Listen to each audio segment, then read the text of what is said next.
తోటి సహోదరులు గౌరవనీయులు విశ్రాంత ఐఏఎస్ ఆఫీసర్ చిరంజీవులు గారు, మిత్రులు శ్రేయోభిలాషులు విశారదన్ మహారాజ్ గారు, మిత్రులు శ్రేయోభిలాషులు మరి బంధువైన బాలగోని బాలరాజు గౌడ్ గారు, ఈ కామారెడ్డి పోరాటాల గడ్డలో బీసీ 42% రిజర్వేషన్స్ ఆక్రోశ సభ జరుపుకుంటున్న సందర్భంగా కామారెడ్డిలో ఉన్న పుర ప్రముఖులు, నలుమూలల నుండి వచ్చిన జిల్లాల నుంచి వచ్చిన వివిధ ఆర్గనైజేషన్స్కి సంబంధించిన బీసీ బంధువులు, అక్కలు, చెల్లెళ్ళు, తమ్ముళ్ళకి, మీడియా, ప్రింట్ అండ్ ఎలక్ట్రానిక్ మీడియాకి నా యొక్క శుభాభివందనాలు తెలుపుతూ, ఈరోజు ముఖ్యంగా 42% reservations in the local bodies, అలానే ఎంప్లాయ్మెంట్లో ప్లస్ ఎడ్యుకేషన్లో 42% మనకు రిజర్వేషన్స్. ఇప్పుడు ఆల్రెడీ 29% రిజర్వేషన్స్ విద్యా ఉద్యోగాలనే వస్తుంది, కానీ లోకల్ బాడీలో లేదు. ఆ లోకల్ బాడీలలో ఇప్పుడు మనకు 34% 1994 నుంచి 2017 వరకు మనం అనుభవించినాము. కానీ 18లో సుప్రీంకోర్టు జడ్జిమెంట్ల ఆధారంగా టోటల్గా 50% దాటకూడదు అని ఏదైతే Krishnamurthy versus Union of India, Vikas Kishan Rao Gawali versus Union of India, అట్లానే Indra Sawhney versus Union of India, ఈ 3 కేసుల ఆధారంగా 50% క్యాప్ పెట్టినారు. కాబట్టి 50%కు లోబడే లాస్ట్ ఎలక్షన్స్ కేసీఆర్ గారు చేసినారు. ఆంధ్రలో కూడా అదే విధంగా చేసినారు. ఇప్పుడు ఎలక్షన్స్ సందర్భంగా ఏదైతే మరి ఇప్పుడున్న ముఖ్యమంత్రి గారు అప్పుడు టీపీసీసీ ప్రెసిడెంట్గా ఉన్నాడు, 20 నవంబర్ నాడు మేము పెడదామనుకున్నాం, కానీ అది కామారెడ్డి డిక్లరేషన్లో పెట్టినారు. అది అంటే ఆయన నామినేషన్ వేసే ఒక రోజు ముందు ఈ కామారెడ్డి డిక్లరేషన్ చేసినారు. ఏమని చేసినారు? ఈ ఉద్యోగాలలో లోకల్ బాడీస్లలో 42% బీసీ కమిషన్ ద్వారా ఈ యొక్క బీసీ జనగణన, కులగణన, social, educational, economic, political particulars తీసుకొని ఇంప్లిమెంట్ చేస్తామన్నారు. ఇంప్లిమెంట్ చేస్తామని మనకి ఎన్ని మోసాలు చేసినారు? సోదరులు చిరంజీవులు గారు అన్నట్లు మనకు ఏడాదికి 20,000 కోట్లు, అంటే 5 ఏళ్లకు ఒక కోటి రూపాయలు, 1,00,000 కోటి రూపాయలు ఇస్తామని, తర్వాత ఎన్నైతే ప్లాన్లు చేసినారో ఇవన్నీ ఫైనాన్షియల్ అసిస్టెంట్స్ కానీ, వెల్ఫేర్ మెజర్స్ కానీ, గురుకుల పాఠశాల ప్రతి మండలి కానీ, జిల్లాకు ఒక డిగ్రీ కాలేజ్ కానీ, లేకపోతే మనకు ఎడ్యుకేషన్ సపోర్ట్ కానీ, ఉచిత విద్యా వైద్యం కానీ, లేకపోతే ప్రతి కులానికి ఏదో చేస్తామని, అన్నిటికంటే పెద్ద మోసము ఎంబీసీ వెల్ఫేర్ మినిస్టర్ చేస్తామని ఎంబీసీ వెల్ఫేర్ మినిస్ట్రీ కూడా ఏర్పాటు చేయలేదు. అలానే ఇంకా చూసుకుంటే రైతు భరోసా కానీ, రైతు చేయూత పెన్షన్ కానీ, తర్వాత ఇందిరమ్మ ఇల్లు కానీ, యువ వికాస్ కానీ, గృహజ్యోతి కానీ ఇవన్నీ ఏం చేయలేదు.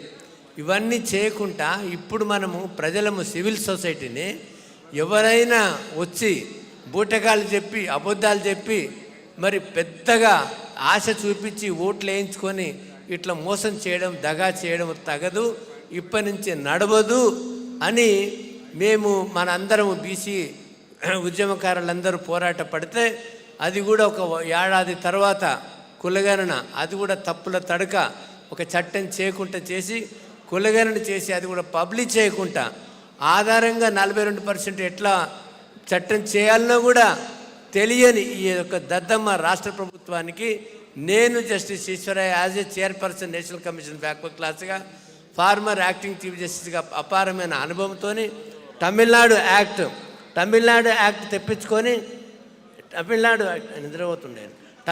యాక్ట్ తెప్పించుకొని, ఈ తమిళనాడు యాక్ట్లో ఎట్లయితే 69% రిజర్వేషన్స్ తమిళనాడులో ఇంప్లిమెంట్ అవుతున్నాయో, ఇక్కడ కూడా మీరు 42% ఇస్తామన్నారు. మీరు కూడా బీసీలకు 42%, ఎస్సీలకు 18, వాళ్ళకి ఎంత జనాభా ఉంటే రాజ్యాంగంలో చెప్తుంది. కానీ వాళ్ళని కూడా మోసం చేసి 2011 జనాభా ప్రకారము ఓన్లీ 15% ఇవ్వడమే, ఎస్టీలకు 10% జనాభా ప్రతిపాదిక ఎంత ఉంటే అంత ఇవ్వాలా. అంటే ఇక్కడ కూడా 69-70% వస్తుంది. అట్లా కాకుండా ఎస్టీలకు మోసం దగా చేసి మనకు బీసీలకు 42% అంటే 56% జనాభా ఉన్నా కూడా 42% ఇచ్చి అది కూడా ఇష్టము లేనట్లు ఆ బిహేవియర్ చేసి మనమందరము పోరాడుతుంటే నేను రాసిన ముసాయిదా ప్రకారము ఆ 2 బిల్లులు పెట్టినారు. ఒకటి 42% లోకల్ బాడీస్లో, 40% ఉద్యోగాల్లో 2 బిల్లులు పెడితే అందరూ సపోర్ట్ చేసినారు. బీజేపీ చేసింది 9th షెడ్యూల్లో పెట్టాలంటే కేంద్ర ప్రభుత్వంలో ఉన్నటువంటి పార్లమెంటు అంటే లోక్సభ రాజ్యసభ 2 ఆమోదిస్తే అప్పుడు ప్రెసిడెంట్ ఆఫ్ ఇండియా ఎసెంట్ ఇస్తుంది. ఎసెంట్ ఇస్తే నోటిఫికేషన్ ఇస్తారు. 9th షెడ్యూల్లో నోటిఫికేషన్ ఇస్తే ఆర్టికల్ 31B కింద కాన్స్టిట్యూషనల్ ప్రొటెక్షన్ వస్తుంది.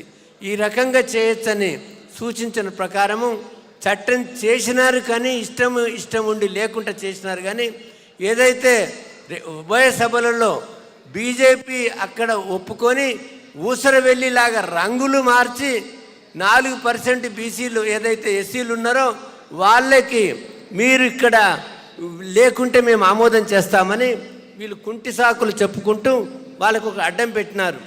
ఎందుకంటే ఆ 4% లెక్క కాదు, అది సుప్రీంకోర్టులో పెండింగ్ ఉంది. సుప్రీంకోర్టులో గెలిస్తే గవర్నమెంటు 4% ఇవ్వాల్సి వస్తుంది. సుప్రీంకోర్టులో ఓడిపోతే ఆ 4% కూడా బీసీకి వస్తాయి. మీకు వస్తే నష్టం ఉంది, మీ అయ్యే జాగిరి ఏం పోతుంది. అందులో కూడా ఆ కలిపిన కులాలు కూడా ఈ అచ్చుకట్ల సాహెబులు, ఫైల్మాన్లు, మాట్లు వేసే సాహెబులు, అచ్చుపాని వాళ్ళు, మట్టిని కరిగించి ఇటువంటి చిన్న కులాలు, ఎలుగుబంటి వాళ్ళు, ఫకీరు, దర్వేజు, ఫకీరు, గంటా ఫకీరు, రపాయి కపీరు, ఈ కుల వృత్తుల మీద చిన్న అడుక్క తినే జాతులు ఇవన్నీ. ఈ జాతులు తుర్క కాష, పత్తర్ కాష, చక్కడి కాష, జింక కాష ఇవన్నీ అందులో ఏమున్నదంటే అప్పటి గవర్నమెంటు గారెడి సాహెబులు, పాముల వాళ్ళు, కనికట్టు వాళ్ళు ఇటువంటి వాళ్ళని కలిపినారు. వాళ్ళకు 4% ఇచ్చినారు. ఈ అత్తర్ సాహెబులు వీళ్ళకు ఆ 4% ఇసొంటి తుర్కోళ్ళకు కూడా ఈ బీజేపీ అడ్డుపడుతుందంట. అంటే ఎంత అమానుషమో చూడండి బీజేపీది. అందు సుప్రీంకోర్టులో పెండింగ్ ఉంది, వాళ్ళకి 4% ఇవ్వమని ఆర్డర్ ఉంది, ఇస్తూ ఉన్నాము. ఎప్పటి నుంచి 2009 నుంచి ఇప్పుడు దాదాపు 12 సంవత్సరాలకి వెళ్ళి ఇస్తూ ఉన్నాము. ఇచ్చినాక కూడా ఈ కుంటి సాకులేమో బీజేపీ చెప్తుంది, తర్వాత బీఆర్ఎస్ ఏమో ఆయన దొరబారు ఫామ్ హౌస్లో పండుకొని ఏ రోజు కూడా ఈ బీసీలు ఉసిరికాయ మూట, ఈ బీసీలో ఉసిరికాయ మూట ఎక్కడైతే ఇక్కడ కామారెడ్డి ఇక్కడ సత్య ఫంక్షన్ హాల్ వచ్చినామో ఇక్కడికి వెళ్ళి పోంగనే ఎక్కడోడక్కడ పోతాడు, ఒకరిని ఓడిని కలిసి ఉండరు, వీళ్ళెన్నడూ కలిసి ఉండరు. కాబట్టి బీసీలకు చేసే ఇష్టం లేదని ఆయన కొడుకు, ఆయన బిడ్డ, ఆయన అల్లుడు పదే బీసీల గురించి ఎన్నడూ చెప్పలేదు. అట్లనే బీజేపీ మనం చూసుకున్నట్లయితే మోదీకి గ్యారంటీ అంటారు, మోదీకి జూటా గ్యారంటీస్ అయ్యి, ఎంత జూటా గ్యారంటీస్ అయ్యి నేను చెప్తా ఇప్పుడే. ఏమేమి జూటా మోడీ ఏమి ఇచ్చిండు? గరీబ్ పరివారుకు, గరీబ్ పరివారు, మధ్యం పరివారికి మన విశ్వాసాన్ని తీసుకొని మన విశ్వాస ఘాతకం చేసి అదానీ అంబారీకే కట్టబెట్టినాడు. కానీ ఈ బీసీలకు ఏం కట్టబెట్టలేదు. తర్వాత నారీ శక్తి సశక్తీకరణ, ఎక్కడ స్త్రీలకు మానభంగాలు, రేపులు, ఎస్సీ ఎస్టీ బీసీల ఆడపిల్లలకి వాళ్ళకి ఎన్ని కేసులు మన ఆర్టీరస్ కానీ ఉన్నావు కానీ ఎన్ని కేసులు, ఎన్ని దౌర్జన్యాలు జరుగుతున్నాయి. అట్లనే యువకొంక ఆవాస్ మోదీకి గ్యారంటీ. యువకొంక ఏం ఆవాస్ ఇచ్చింది? తర్వాత ముసలోళ్లకు ఇస్తామన్నాడు. కిసాన్కి సమ్మాన్, కిసాన్కి డబుల్ చేస్తానన్నాడు. ఇన్కమ్ డబుల్ అయిందా? వ్యవసాయం ఇంకా ఆకలి సావులు తెస్తున్నారు, ఆత్మహత్యలు చేసుకుంటున్నారు. ఈ యొక్క బీజేపీ గవర్నమెంట్ ఏం చేసిందని మత్స్యకారులకి ఏం చేసింది, శ్రామికులకి ఏం చేసిండ్రు.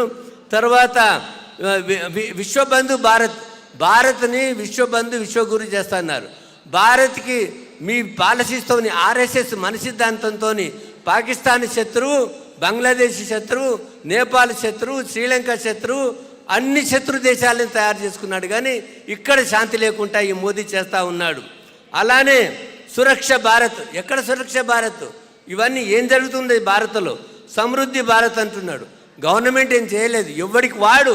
మనం కష్టపడి పైకి వస్తున్నాం కానీ ఏ గవర్నమెంట్ మనకు సాయం చేయట్లేదు, మనకు ఒరగబెట్టింది ఏం లేదు. అట్లనే ఇప్పుడు హెల్త్, మనకు 78 సంవత్సరాల స్వాతంత్రం వచ్చింది, 79 సంవత్సరాలు ఉన్నాం. ఉంటే కనీసం విద్య ఇవ్వాలి మనకు, ఈక్వల్ ఎడ్యుకేషన్. మనకేమో కూలీ నాలి చేసుకొని లంబడితండాల ఊర్లో ఉంటాము, 4-5-10 కిలోమీటర్లు నడుచుకొని పోయి చదువుతాము. వాడేమో సిటీలో ఉండి ట్యూషన్ మాస్టర్ని పెట్టి లక్షల ఫీజులు కట్టి పెద్ద పెద్ద కార్పొరేట్ స్కూల్లో చదువుతారు. వాడికి తోని సమానంగా పోటీ పడాలంటే మన పిల్లలు ఎట్లా పడతారు? మాకు ఏ రిజర్వేషన్స్ వద్దరు. కొడుక, మీరు మీ మంత్రి అయినా కలెక్టర్ అయినా ఎవరైనా మా పిల్లల్ని మీ పిల్లల్ని సమానమైన అవకాశం చదివించండి.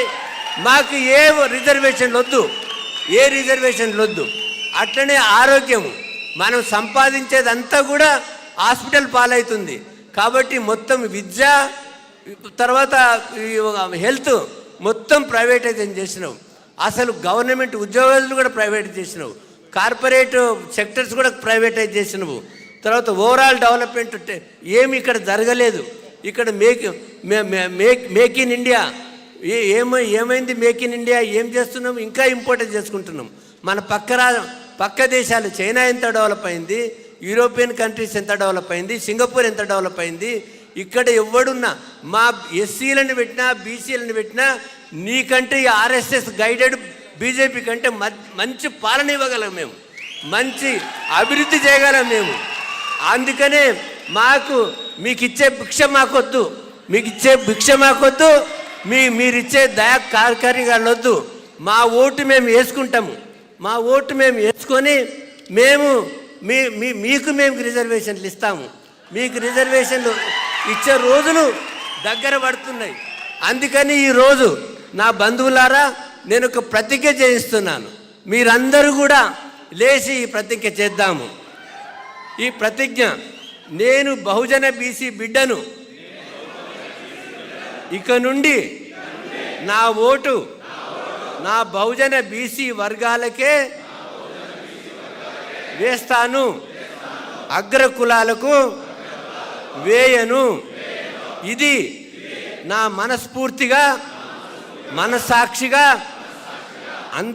అంతఃకరణ శుద్ధిగా ప్రమాణం చేయుచున్నాను.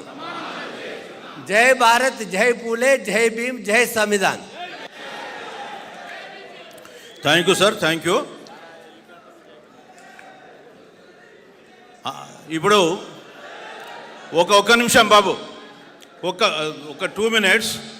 వారు ఎందుకు ప్రతిజ్ఞ చేయించారంటే, మన ప్రజాస్వామ్యంలో మన ఓటే మన భవిష్యత్తును నిర్ణయిస్తుంది. మనం అగ్రవర్ణాలకు ఓటేస్తున్నామంటే బానిసత్వానికి ఓటేసినట్టే లెక్క. మరి బానిసత్వానికి ఓటేసుకుందామా, లేదా మన స్వేచ్ఛా స్వాతంత్రాలకు ఓటేసుకుందామా? కాబట్టి వారు ఇక్కడ ప్రమాణ స్వీకారం చేయించాల్సి వచ్చింది. సో వారి ఉపన్యాసానికి వారికి ప్రత్యేకంగా అభినందనలు తెలియజేసుకుంటూ, మన మధ్య ఇంకా చాలామంది వక్తలు ఉన్నారు మాట్లాడాల్సింది. మొట్టమొదట మా విజయ్ కుమార్ గారు ఉన్నారు. ఒక్క విషయము సారీ ఏంటంటే, మనము బీసీలం అంటే ఎస్సీలము, ఎస్టీలము, సోషల్ ఎడ్యుకేషన్ బ్యాక్వర్డ్ క్లాసెస్. దురదృష్టం ఏంటంటే, కాలేజీలలో మనకు తాకట్లు పెట్టి ఎస్సీ బీసీలకు పంచాయతీలు పెట్టించి ఎస్సీలతో బీసీల మీద కేసులు వేయించి బీసీలు ఎస్సీలు ఎస్టీలు కలవకుండా కొంత దూరం ఈ యొక్క పాలకులు అగ్ర కులాల వాళ్ళు చేసినారు. పటేన్లు, దొరలు ఊళ్ళల్లో ఎస్సీలను వాడుకొని ఈ యొక్క అన్యాయం చేసినారు. కాబట్టి నా యొక్క చేతులెత్తి మీ అందరికీ ప్రార్థన, ఇక నుంచి మనమందరం అన్నదమ్ముల వలె, ఎస్సీ ఎస్టీలు బీసీలు అన్నదమ్ముల వలె మనం రాజ్యాధికారాన్ని పొందాలని ఆశించుతూ మీ అందరికీ నా యొక్క హృదయపూర్వక అభివందనలు.